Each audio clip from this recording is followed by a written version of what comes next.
दिन आपने 1000 business volume का 1 महीने का आपने प्रोडक्ट यूज करना शुरू कर दिया, उस दिन से आपकी सक्सेस शुरू हो जाएगी दोस्तों। ये सबसे बड़ा कठिन काम है और एक तरह से देखा जाए तो बिल्कुल ही साधारण और सरल काम है। दूसरा कठिन काम जानना चाहेंगे? यस। दूसरा कठिन काम है ड्रेस कोड फॉलो करना। क्या है? ड्रेस कोड फॉलो करना। ऐसे बहुत सारे लोग आज इस आईएमसी एसोसिएट यहां भी आए हुए होंगे कि बाहर घर से अपने बैग के अंदर टी शर्ट डाल के लाए होंगे और बाहर आके अभी पहना होगा और बाहर निकलते ही वापिस वो बैग में रख देंगे, क्योंकि उनको शर्म आता है। क्या आता है? शर्म आता है। क्योंकि टी शर्ट पे क्या लिख रखा है? सर 1 मिनट आइए आप प्लीज। टी शर्ट पे क्या लिख रखा है मैं आपको बताता हूं। इसलिए हम लोगों को क्या आता है? शर्म आता है। क्या लिख रखा है यहां?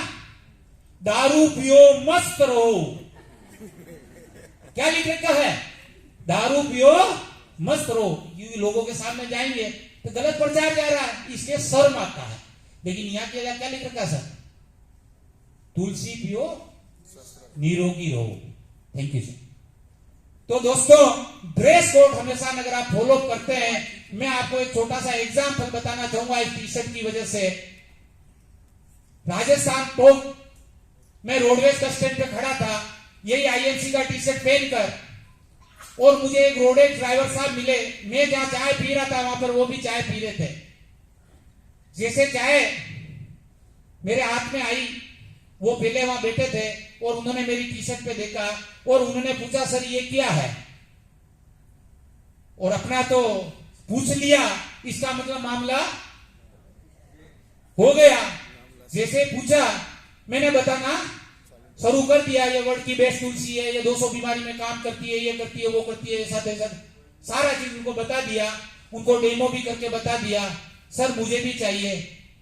मैंने कहा सर 195 रुपए की है, या तो 195 दे दो या आधार कार्ड दे दो। 150 में लेनी है तो कि सर ये आधार कार्ड मैं 45 ज्यादा क्यों दूं, फ्री में बन रहा है इस डिस्काउंट कार्ड। तो अगर पैसा लगता है डिस्काउंट कार्ड बनाने का, ज्वाइनिंग का, तो वो सोचता।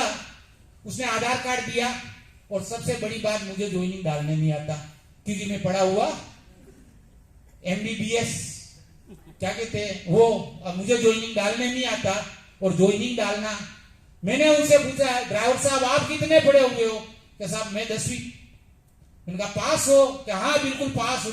मैंने कहा ABCD आती है, लिख लोगे आप? कि हाँ। मैंने कहा ठीक। मैंने कहा मेरा डेमो भी हो जाएगा और दोनों काम हो जाएंगे। मुझे ये तो पता है कि ज्वाइनिंग कौन कौन से ऑप्शन में जाके जैसे डाली जाती है, लेकिन मुझे इंग्लिश टाइप नहीं आती। मैंने मेरा एप्लीकेशन निकाला, उन ड्राइवर साहब को दिया। मैंने कहा साहब होम पे जाओ, इस रजिस्ट्रेशन पे जाओ, अब OTP वाला क्लिक करो, या मोबाइल नंबर डालो, ये OTP आए ये इसके अंदर डालो, आगे चलो, या नेम लिखो, या फादर नेम फलाना टीका पूछा कर। और वो तुलसी उनको दोए दिया और उदयपुर शिवम मुकेश जी को कॉल किया कि सर एक तुलसी का बिल काट दीजिए, मैं आपको 150 रुपए ऑनलाइन कर रहा हूं, तुलसी में जब भी आऊंगा आपसे ले लूंगा। मुकेश जी सर ने तुरंत बिल काटा और टक टक मैसेज आया। मैंने कहा सर देख लीजिए ये 55 का आपका बिजनेस वॉल्यूम आ गया और ये आपका 150 रुपए का परचेज। यहाँ कोई धोखे का काम नहीं होता है। और उस बंदे ने काम स्टार्ट किया दोस्तों, रोडवेज की ड्राइवरी से उसने रिजाइन दे दिया। 3 महीने बाद गवर्नमेंट की नौकरी छोड़ दी, रिजाइन दे दिया। आज रूबी स्टार है और आज लगभग 2400 लोगों की टीम है उसकी, और मात्र 1.5 साल हुआ। तो ये इस ड्रेस कोड की ताकत है दोस्तों। इसलिए टी शर्ट पहनने से, ड्रेस कोड पहनने से शर्माए नहीं। अगर आपने टी शर्ट नहीं पहन रखा है तो आप IMC का बेज लगा सकते हैं, ये भी आपकी ड्रेस कोड है। तो ये कौन सा कठिन काम था आपका? दूसरा। तीसरा कठिन काम एजुकेशन। एजुकेशन सीखने का कोई उम्र नहीं होता। आज यह सेमिनार है अहमदाबाद के अंदर, यह हॉल खचाखच होना चाहिए था। यहां सब लोगों को पता है RS हो रहा है, लेकिन यहां 100-150 लोग पहुंचे। क्योंकि कौन आ रहा है? कि दिनेश सर आ रहे हैं। कौन मिलेगा? VK सिंह जी मिलेंगे। कौन मिलेगा? हो सकता है जय कुमार जी आ गए, सुरेंद्र जी मिलेंगे। क्या सुनना उनको? क्या होता है लोगों के दिमाग में? क्या सुनना।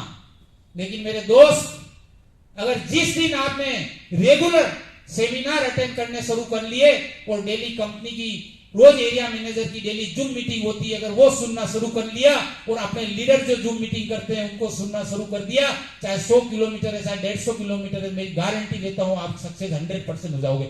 हमने अब पहली बार उदयपुर से आगरा सेमिनार अटेंड करने गया था मैं, उदयपुर से आगरा सेमिनार अटेंड करने गया था मैं। तो ये एजुकेशन आपको हमेशा इस सिस्टम के अंदर लेना पड़ेगा दोस्तों। एजुकेशन के बगैर आप सक्सेस नहीं हो सकते।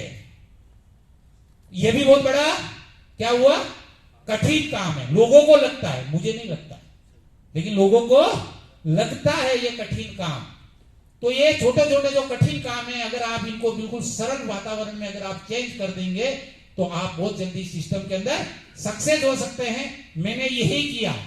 और इसके अलावा और कठिन काम चौथा, बहुत बड़े चैलेंजेस आएंगे, इतने चैलेंजेस आएंगे जैसे जैसे आपकी सक्सेस बढ़ेगी। मेरी सक्सेस जर्नी में मैं आपको बताने वाला हूं मेरे साथ में क्या हुआ।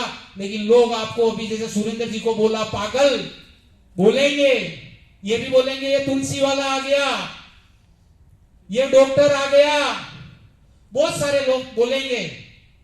लेकिन आपको सुनना पड़ेगा। क्या करना पड़ेगा? सुनना पड़ेगा। इस कान से सुना और इस कान से निकालना पड़ेगा और बराबर आपको चलते रहना पड़ेगा। यह भी बहुत बड़ा कठिन काम है।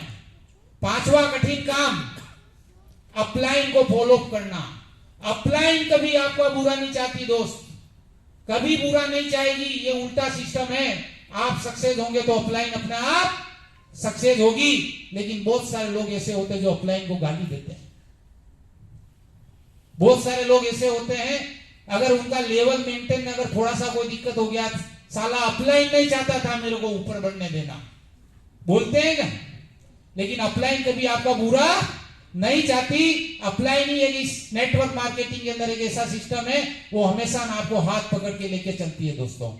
तो हमेशा ये जो मैंने छोटे छोटे 5 कठिन काम थे वो मैंने किए दोस्तों, प्रैक्टिकल। और ये चीज आपको मैं बता रहा हूं, अगर ये कठिन काम करने आपने शुरू कर दिए, किसी की हिम्मत नहीं आपको सक्सेस होने से रोक सकता है।